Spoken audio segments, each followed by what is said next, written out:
Thank you, everyone, for allowing me to speak today. As Angelica said, today's topic is on maintaining healthier workplaces during and post-COVID. So I will break our 1 hour, because it is a short hour for this topic, into the grouping of a little bit on the workplace, a little bit on the mental health component, and the impact on both employees and employers, or managers, your role, everybody's role in the workplace. So I'm trying, Angelica, I can't seem to move to the next. Oh, here we go. That's a Mandi thing, I think. So again, today we are looking at designing it. It's designed to help support you and your employees manage your mental health during and post-COVID. I'll say it again. And also explore some techniques, some resources, and some self-management strategies for yourself, for your team, and for the workplace. As Angelica mentioned earlier, I do a lot of work around psychological health and safety, so I'll add some points around that just for, I think we need a foundation on this topic in order to do our best in the workplace. So let's go. So I would like to start off with what is mental health. And again, if we were doing a workshop or a 3 or 4 hour workshop or a day, we would go into what's the difference between mental health and mental illness. But for sake of brevity, here is the World Health Organization's definition of mental health: a state of well-being in which the individual realizes his or her own potential, can cope with the normal stresses of life, can work productively and fruitfully, and is able to make a contribution to her or his own community.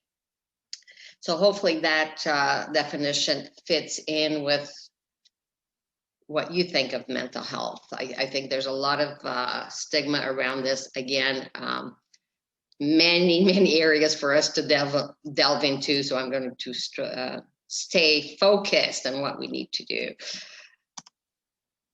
Oh, no. For some reason, okay.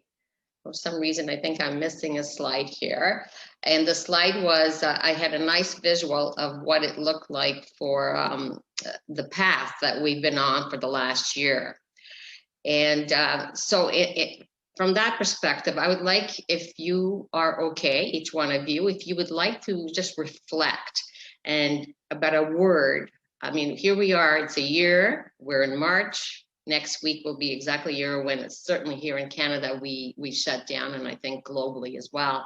So let's look at, if you could describe this past year and this experience with COVID, in addition to all the different stresses that we have at work, what word would you use? And if you could use the chat feature, that would be great. I'll see if I can see it. If not, I'm going to need my very needed Angelica's support. So if you could just take a moment to think about the past year and write down one word, what would that be?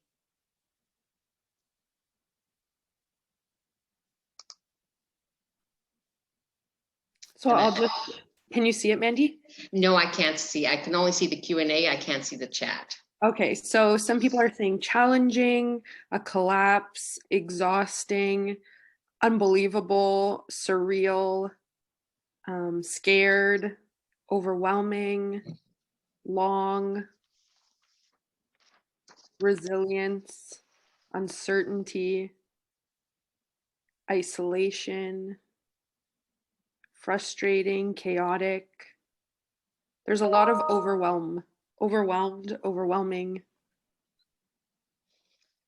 Thank you. And I think that captures us. I'm not just going to say here in Canada, I'm going to say globally, a lot of what we hear. There's so many articles, there's so much work being done around the extra stress of COVID and during this time.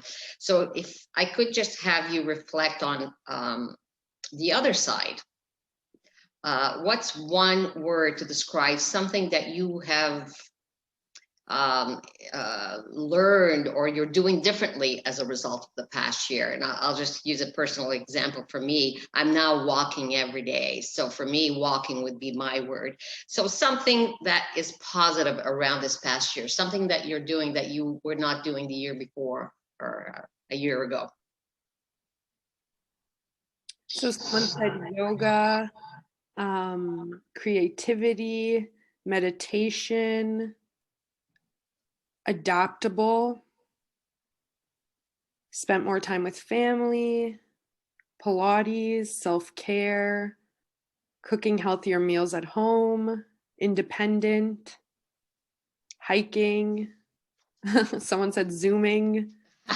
It's the new verb, the new verb, or noun rather. Sorry, streamlining, household balance, togetherness, new technology, saving more money. Wow. Belief in myself, family time. This is great because this is part of what we're doing here. Like it sounds like if we do reflection around the pros and cons, I mean, we're not going to pretend everything is okay if it's not, but certainly to look at, because those are resiliency skills. Those are skills that you are building as a result of an adversity. So thank you for that. Thank you. Thank you. I will go on now.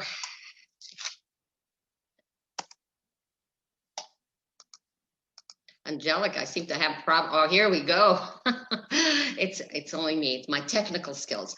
So what I wanted to give you is very briefly just an overview of the mental health continuum, because I think it's important to have this foundation to know that mental health is not a life sentence. There is a continuum to it. There is a healthy side that goes all the way to illness. As you can see here in the visual, it starts off with a green, you know, I don't like the word normal.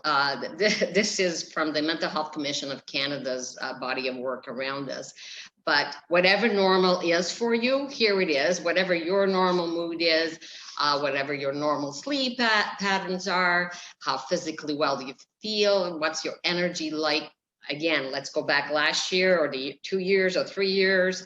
Let's not talk about age. But you know, what is it normally?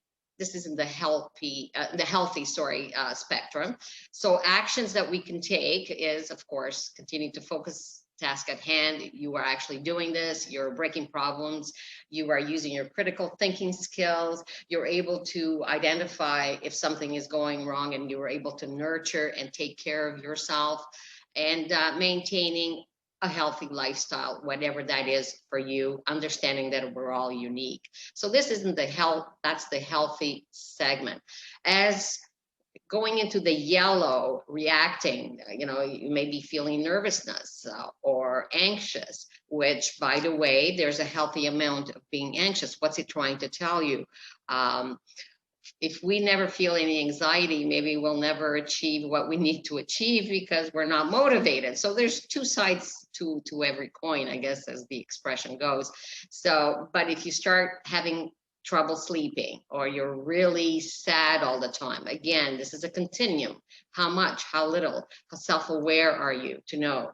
And if you start to decrease social activity is a huge sign for yourself and for others. If you all of a sudden you don't want to see people, again, if that's a normal for you, I know people who say no, for me the abnormal is when I do want to see people. So again, whatever it looks like for you, if you start to doing it a little bit different, just notice those reactions. So recognize your limits, get adequate rest, food, exercise, engage in healthy coping strategies, again, whatever those are for you. I've been in a couple of webinars where I was really shocked when the facilitator talked about, and this was to do with mental health, so I was very surprised. She said, well, you can engage in healthy coping strategies by having a glass of wine. Okay, for some people, but how much? And that I would not recommend that as a coping strategy, but again, that's my thing. You do whatever feels right for you. So going into the orange zone, It's a little bit more. There's a lot of work around psychological injury. So the word injured is really applicable here. How has your nervousness turned into anxiety, into anger? How pervasive? And I guess the big key, and I do a lot of work around mental health and recovery, because that's my peer certification. How hopeless do you feel? And I think that's something to catch yourself or to catch in somebody else. If that's a trigger, that's a prompt. If someone is really feeling hopeless, there's some language that goes along with that. And so that's the orange zone. Are we feeling a lot of fatigue, aches and pains? Decreased performance. What happens at work? I'm sure most of you have heard this presenteeism. So you're present, but you're really not present. And that could be at work or family or at home. You know, social avoidance again, the extreme, it's getting stronger. So what actions can you take at this phase? You can identify and understand your own signs for the stress. So reflection is very important. So some of the questions what I asked you earlier, I think this is something that if we could do, whether it's daily or weekly, but take time to reflect. I mean, leadership, true leadership, there is a component of reflection, and yet it's easier to say than do it. And so as individuals, we're the leaders in our lives. So let's take some time to reflect. Knowing when to seek help, to know that this is actually a strength, not a weakness, and to seek social supports instead of withdrawing. And I have really, I have an amazing colleague who is so self-aware, who knows whether he or she, and I'm going to say it that way, they know they need to push themselves in order not to withdraw and to seek support. That to me is a real sign of strength and resilience. So the last phase is the illness side, the excessive anxiety, easily enraged, because if someone with the depression or an excessive mood condition, a lot of times will play out by being angry. A lot of people don't recognize that, but if someone is angry all the time, there's something going on. There's a fear going on that actually is part of the spectrum of not being mentally well-being or psychologically. They need to look at this, or unable to fall or stay asleep. Sleep is so huge. There's been so many studies and books written. Arianna Huffington, if any of you follow her as I do on LinkedIn, she's written a great book on sleep. Unable to perform duties, absenteeism. I don't think I've had enough coffee this morning, so please forgive me here. So this is different from being present. You're actually absent. You're away from work. Again, as leaders or as managers, don't be afraid to reach out and just, not from a judging perspective, from an inquiry perspective. You want to know how your employees are doing. If this is about yourself, question yourself. Okay, what am I doing? What do I need to do? So at this phase, very important to seek consultation, help, and a healthcare provider. Again, I'm very much an advocate for, we are the owners of our health and wellness. So to work, I like working with my healthcare provider. I like feel it's a partnership. So again, I'm putting my own personal bias in here, but I'll leave that with you. Regaining physical and mental health is very important. So this continuum is not, okay, we're going from healthy, from reacting, from injured to illness. We'll go back and forth towards our life. What's happening in our life? COVID has hit. Where would we be? I would love to do another workshop around this whole concept of COVID, but specifically with some activities around these different areas, because I think once we own it, we understand, we recognize it, then we can do something about it. So So if there are any questions, please put them in the Q&A. I will try to address and go back as we move forward. Okay. I just want to make sure that I've done. So I want to move to the workplace. So the workplace is in general. So let me do this here. Let's look at your employees, your workplace, assessing your employees' mental wellness. One of the things that I always talk about is, and this is stigma work, this is around mental health, there is a fear of having the conversation. I've done presentations for senior leadership at WSIB and different organizations, and I just admire when I hear these people ask me, but can I ask that? And I say, yes, as long as your intention is well-intentioned and you're not trying to, and people feel safe. So there's a safety factor that needs to take place. It needs to be a safe environment, a psychological health and safety workplace that you can have these conversations with your employees. So if you're in a leadership role or if you're an employee, well, let's look at the leadership and how do you make your workplace safe so that your employees will come to you and ask you questions and are safe and they're not going to be judged or condemned? Because really, we all need to judge. We all need to judge whether we are crossing the street, but it's around that judging negatively or condemning. So from this perspective, I'm talking about the conversation. I'm talking about a safe work environment. And now let's take it into some factors that impact job stress naturally and workplace mental health issue. Definitely workload can be an issue. Can you have a conversation around, if you're the employee and you're feeling overwhelmed and you feel you have too much work, can you address this? Again, there's a respectful way to address these conversations, but it would be a really, I would hope as a leader that you would want your employees to tell you, I'm overwhelmed, I need help, because that's a sign of someone that is going to do well because they're taking matters into their own hands and they are willing to look at things and maybe so you can work together on a plan of what needs to be redistributed.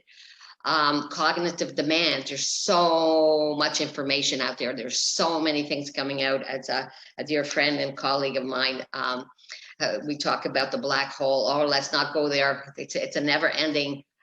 So a lot of cognitive demands on us lately, and definitely technology has a huge part to play in it. So again, these are factors that, how do we manage all these for ourselves and for our employees and as a team collectively? Working remotely. So there's a lot of pros and cons around working remotely. Again, I would have loved for us to have the time to have your feedback around what are some of the pros, what are some of the cons of working remotely. Because I know, just like we're doing right now, a year ago, we did not know how to use Zoom. Most of us, maybe some of you did, and I kudos to you. I can tell you myself, I can tell you my husband who did, he is not a pro, he is now a pro at Zoom. So it's well, as pros go. So it's wonderful. There's so many things that have happened that are positive, and of course, let's not forget the other parts, but delve into that. Working in the office. So right now with COVID, there's a lot of fears. There's a lot of fears whether it's safe. What do we need to do? And there's a lot of question marks. There's a lot of uncertainty. So what do we need to do now? But even without COVID, working in the office, how does working in the team, is your team a team that gets along? Can you have safe conversations? Do you know what's, do you feel that you won't be judged by your teammates? Again, there's a lot of team dynamics normally that there's so many things that we can do for teamwork. Role clarity is a huge factor. Believe it or not, because I've done a lot of, well, I used to work for one of a large financial institution here in Canada, and I can tell you that role clarity is key to setting the tone for what your team is going to do and how it's going to carry out. And a lot of times we as leaders think we are being clear, but we're not. So really, this is a huge one. And it's never too late to check in. It's never too late. Even now, everybody's going along doing what they need to do. Let's have a sit down, or let's have a Zoom. Let's talk about your role. What do you understand? What's working? What's not working? Again, having those conversations, it really will go a long way to support mental health well-being. In the workplace in this case. Role conflict. Conflict is a huge, it goes a long way to undo all the psychological health and safety measures that are in place. It goes a long way to destroy a team and because most people want to, and I love working towards a vision. If we have a team vision for the group, for the team, if there's any conflict, it's going to impact it. So let's work on that. Let's have that conversation. Let's clarify, because for most people want to do well and they don't want to have these conflicts. So let's talk about it. Let's not be afraid to have that conversation. Supports. Factors that impact job stress and workplace mental health. Do your employees feel that they have support, either by the leader or by their team, or external, like external supports, community supports? What is it that they need in order to do their job well? And especially during this time, I think this is a huge one that we really need to not be afraid to have the conversation. I will be saying that over and over again, because that is probably one of the main things of what we can do in order to improve mental health in the workplace. Relationship conflict, I think I touched on it a little bit earlier. Job insecurity. So right now with COVID, there are a lot of people that are not sure. There's been some businesses that have thrived, and who would have thought? And I have to put in a little word. I just saw on the news a little clip about art. Here we thought COVID, art, who's going to want art? So apparently the arts are doing really well because people want to do well in Zoom. So here's my art piece behind me. And those of you who live in Toronto, this is Hyde Park. So I already had that. I didn't go and buy that before, but I just thought it was, what a wonderful news clip. Like, just the innovation and something new. Who would have thought that was going to be, give that sector job security? But unfortunately, there's the other side, in the job insecurity. So to have those conversations. So still in the workplace, in the mental health component, I want you to, these are questions for you that I'm hoping that you will jot down, because these are questions that I use to support you, support your workplaces. So how can workplaces support mental health? Do you promote a supportive and optimistic environment? Again, I'm not saying like the Pollyanna where everything is okay. Let's talk about those hard conversations, but leadership needs to support that optimistic environment and to believe that things can do well. I understand that there's a whole huge contingency of small businesses. This applies even more so. Are you working from home? Are you in the office? To have, so people want to work with you, so you want to go to work. So promoting a supportive and optimistic environment is very important. Do you model and communicate a culture of hope? And again, hope. And I think during this past year, hope, I'm hoping that all of you are hopeful. How's that?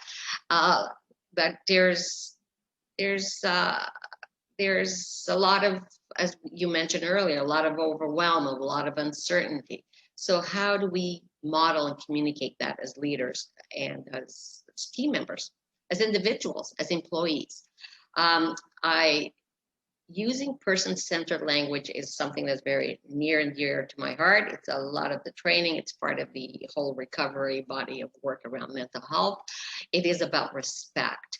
You hear a lot of people talking about, oh, it's politically incorrect. I have to say that's one of my triggers because I don't believe in that statement. I believe it's about respect. I believe that if we take care to find out what's the appropriate language to use to be in community with other people, to be in the workplace with other people, I think that's respect, and I would hope it would be a mutual respect. So what I mean by person-centered language, especially around mental health, and there's just so much that I could say here. So let's say if someone is stressed, I think we have to get away from saying you are stressed. You are not stressed. You are experiencing stress right now. So let's take it away. Or a more serious, if someone does have a diagnosis, let's say a bipolar or psychosis or something, they are not their diagnosis. They are someone who have, just like if someone unfortunately may have cancer, they are not cancer, but they have cancer. So I think using person-centered language, and the government of Canada, there's all sorts of resources that you can research this, will go a long way to showing your respect for your colleagues, your employees, and for employees, it will go a long way for yourself. Because to me, this is, again, communication and being respectful. So how can workplaces support mental health? What do employees need to be well? So ask your employees, what do you need in order to be well? Especially during COVID, are there any extra resources, any extra supports that you would need? Again, having that conversation. And that goes to the last point. I think I said that twice. Okay. So what can you do to support mental health in your, so what can you do specifically? You create a safe, welcoming, and hopeful workspace. Now, whether this is in the office or I guess in our homes, which brings in an extra element. I was in a meeting with someone who said last week, who said, oh my goodness, my office is my office, my home, my bedroom. So I actually go to sleep in my office, which is, that creates its own dynamic. And we really do have to take extra care around maybe doing something a little different, moving our spaces just to, as if for those of us who are working remotely. So very much not to be discounted. So I think that the whole key is that goes along with the mentally well-being and mentally healthy, mental healthy workplace is around not discounting and being respectful. So do you model positive, optimistic, and supportive behaviors? Do you communicate positive expectations for your employees? And do you address COVID-related concerns? Again, not being afraid to have the conversations. And if you notice, I'm asking a lot of questions because I want you to take these away and reflect on these. And I have sent the PDF copy to Angelica, who will share this with you if you want copies of these, to have team meetings around these questions. How can we talk about this? And the last one I left very much on purpose. Again, what can you do to enhance hope in your workplace? I think as managers, as leaders, as individuals, we all need hope, and in, again, having the real conversation, but providing that hope. So again, very much, as you probably can tell, I'm a facilitator more than just presenting here. What character qualities do you need to thrive in the workplace?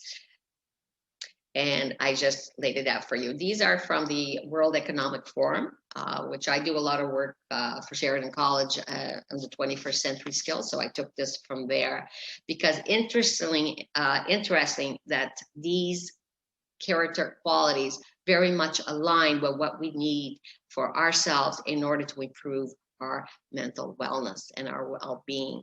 So being curious, Are you curious about what you need to do? Okay, so COVID has happened. What do I need to do in order to get better, to get well? Who do I need to speak to? So taking initiative, again, that goes with the curiosity, persistence, grit, being adaptable.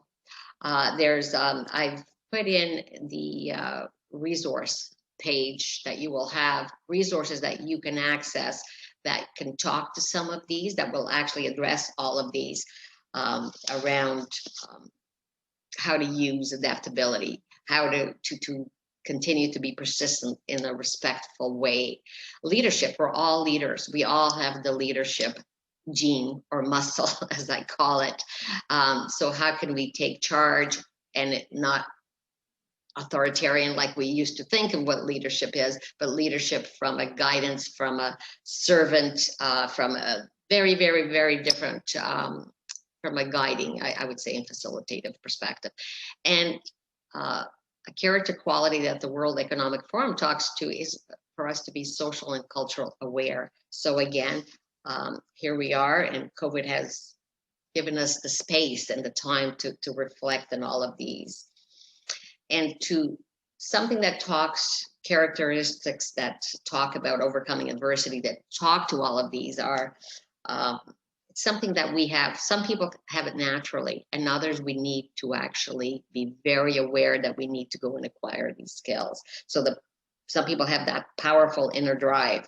Some people have faith and hope, just whatever that looks for you by nature, but sometimes we have to work at it because life happens. The ability to visualize a goal, so have some purpose, some meaning as you go through COVID. And again, the next one would be around resilience, because all of these character qualities talk about resilience and our tolerance to overcome adversity. The other one, I guess, it's self-discipline and the commitment to actually do all of these, and that's leadership as we go forward. So I've talked a little bit about resilience, or a lot, because that's the overarching component of what we're talking about. So for yourself, so the resilience is the capacity to adapt or recover in the face of adversity, trauma or tragedy, threats or harassment, stress or overwhelm, relationship problems, financial problems, health problems, work or school issues if you are in school, and some of us are both in work and school. And I love this quote that someone, when I first went on many years ago to talk about my own journey of recovery from a major episodic depression, I went on a journey of recovery.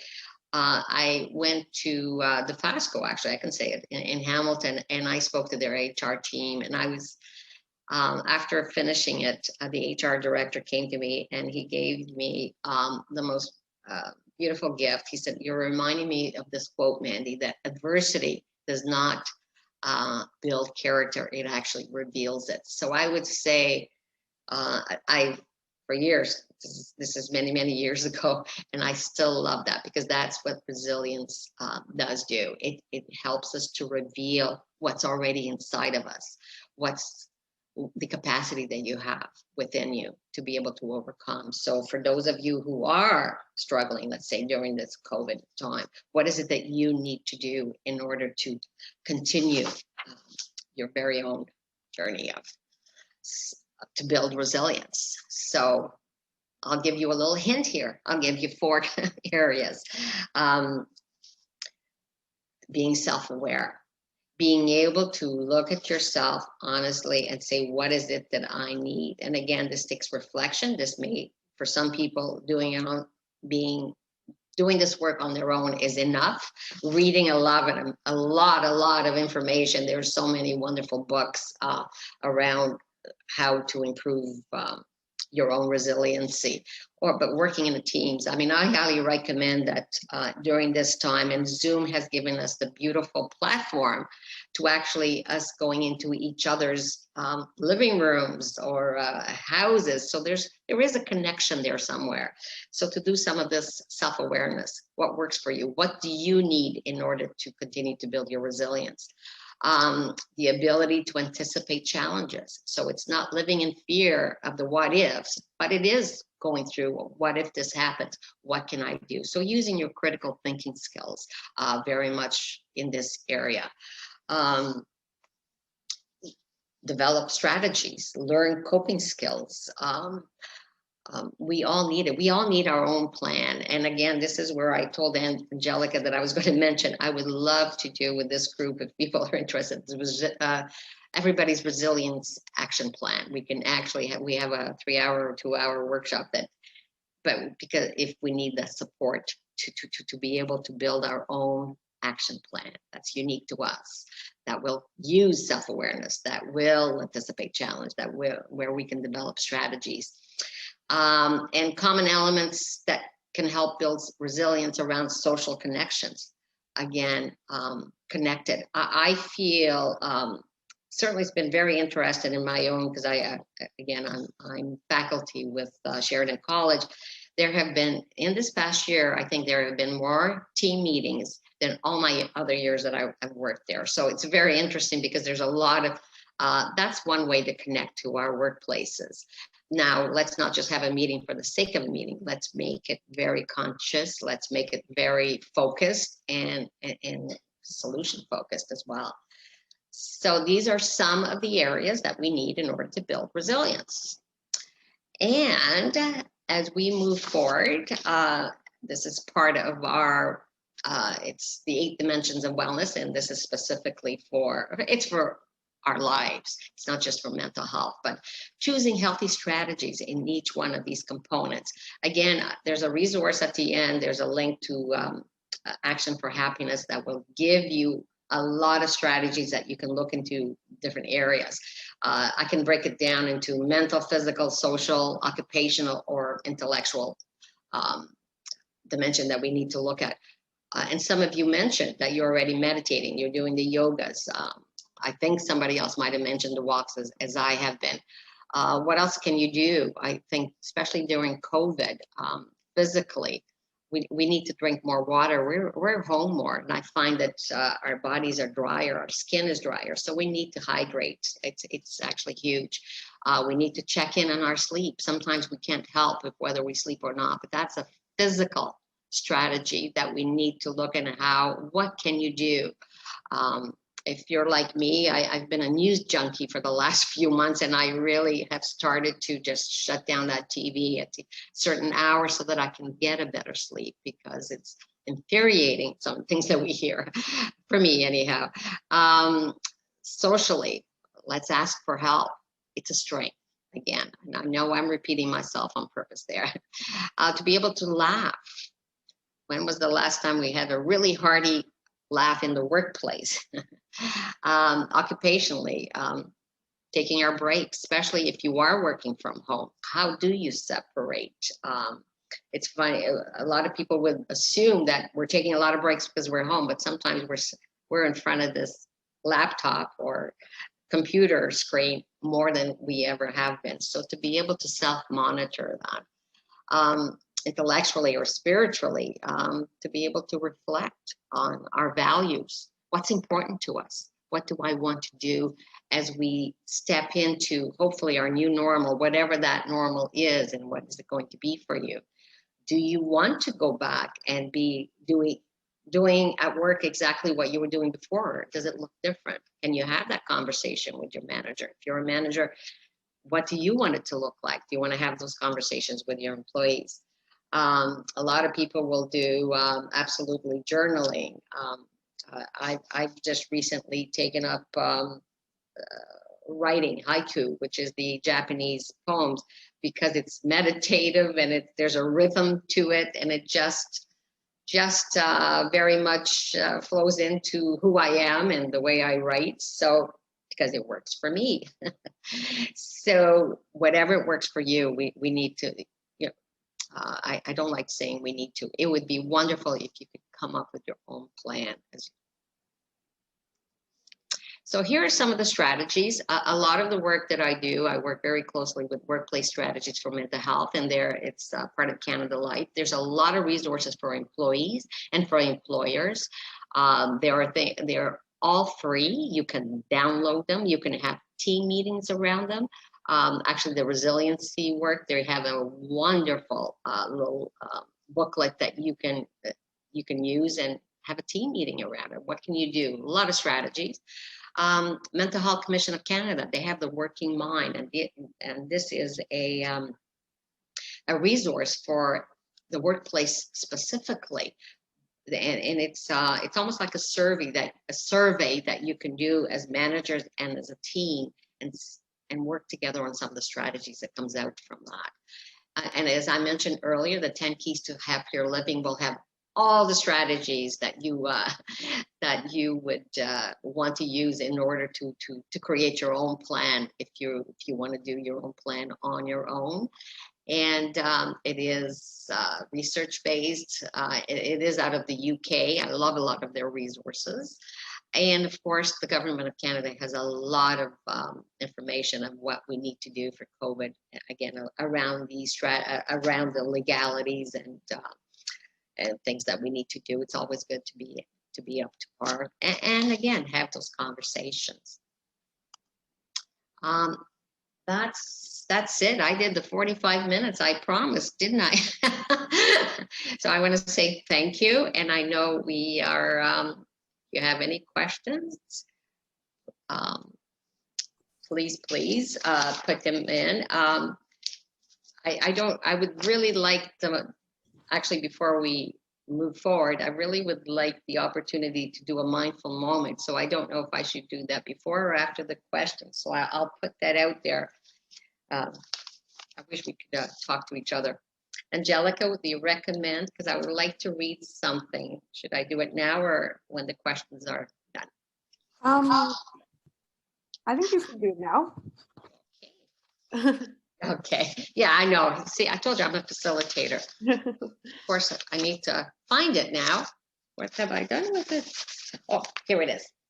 So this is something that the reason why I'm asking is because it's normally I like to read something that's very mindful, that's very conscientious, to take us into what we do next for the rest of the day. So before we ask and we have a conversation.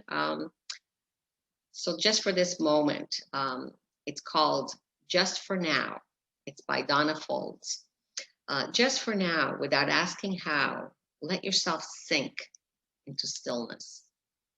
Just for now, lay down the weight you so patiently bear upon your shoulders. Feel the earth receive you and the infinite expanse of the sky grow even wider as your awareness reaches up to meet it. Just for now, allow a wave of breath to enliven your experience. Breathe out whatever blocks you from your truth.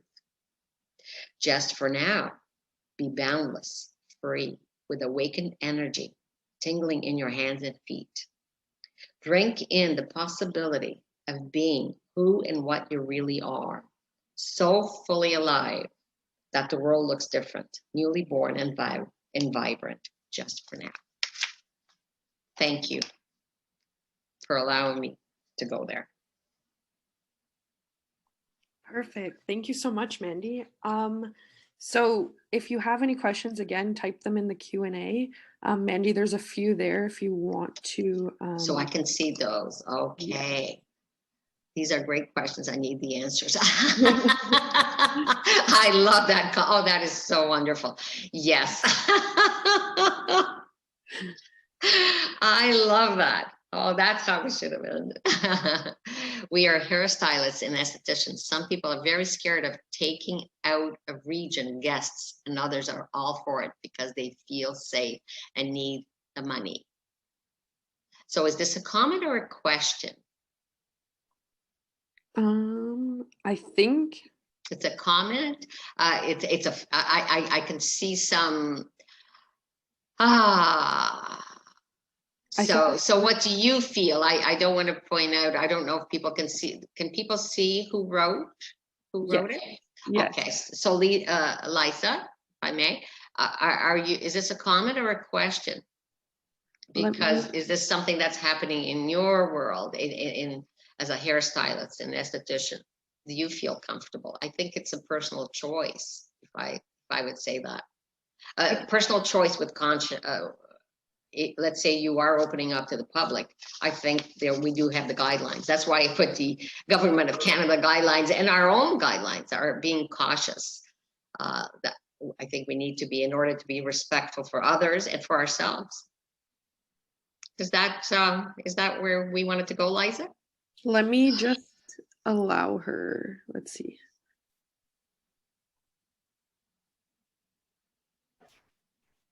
Hi, can you hear me? Yes. Yes, I Oh, can. excellent. Thank you.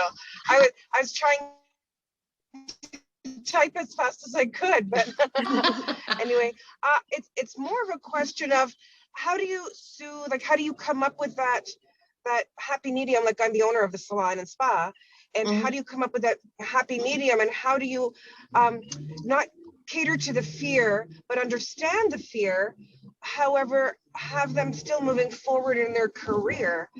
I mean, bottom line for me is we choose our workplaces, we choose our careers, and this is where we're at right now. But I have somebody that's so afraid of it that she's actually almost crippled in her moving forward and is constantly asking for time off. And I'm just not sure on how to be able to be, I understand it. But I mean, we've been closed 5 months out of 12 months in my region in Ontario, and it's hard for me to be diplomatic about it. You know what I mean? Like to be sensitive, understanding, but move forward in my business. Like my business needs to make money. I need to rebuild some of those bonds that have been broken or lost. I feel that if our customers are trusting us, that we need to trust them. And you know, it's just, and is it morality that I'm fighting against, opposed to strictly guidelines? It is. So I'm not an expert on very much as it comes to COVID. I would be guided by the guidelines, and I think there are guidelines for businesses like yourself, like you would fall under a business owner, and what you can and cannot do. And and then there's the guidelines for the employees. So I would be educating myself, and I, you know what I'm saying, get the information, find out what is within your rights.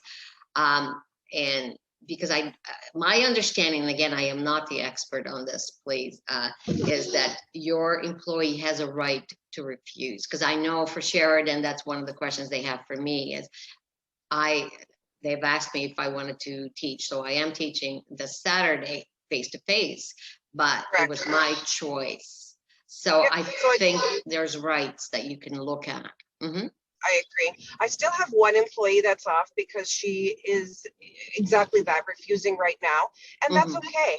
I honestly, I don't even have enough work for 6 estheticians, so it's okay. But I guess my real question is, how do I comfort without catering? How do I support her without it impacting the bottom line on my business? You know, this employee is very dear to me, and I want to see her grow. She has great potential, and I know that she's had some mental health issues since her father died 3 years ago, and I want to be making sure that I'm still mindful to that. And how do I move her forward? So and still be sensitive, you know? Absolutely. So there's an extra component. I thought this was the COVID. So it's more than the COVID. So I guess there's fear. I would have all you could say and do is ask her, how can I support you if I can? So there's a boundary that I'm hearing. You need to have your boundaries, and she needs to have her boundaries, and then together come up with a plan. you know, what are her goals? Does she want to return to work? So it's almost like you're doing a whole interview if you were interviewing her for the first time. It's really to Right. go back there and let's do it step by step. But I would include her. I would listen, and so that you are listening without feeling that you're coddling. So really trying to understand what she needs, and perhaps, and then not be afraid to say, maybe you need extra support in this and that, because I think that's where we need to go. I think is to have those real honest conversations, Right. because if our intentions are real and are meant to support, no one you know, it's just, and but then here's the other part from the other side, from the leadership side, please document everything, because again, and double check with her that she is understanding your intention, because again, you could mean well and you think you're being understood, but does she understand? So it's a checking in, it's a conversation. Okay. Yeah, so I hope that helps. It does help. It helps a lot, actually. Thank you. You're welcome.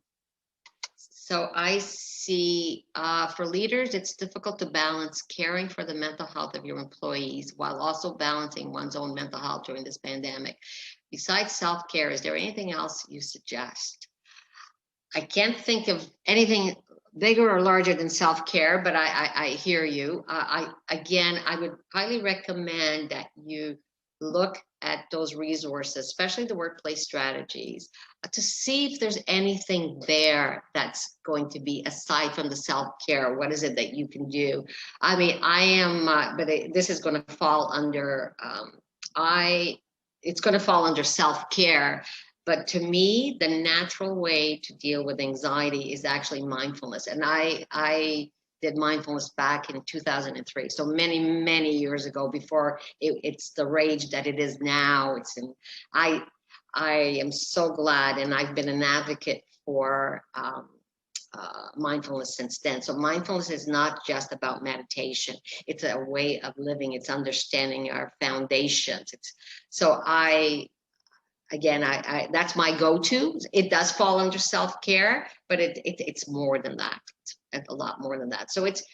So besides self-care, I mean, keep on. I'm using the word educating, but it's keep on acquiring the knowledge and conversations.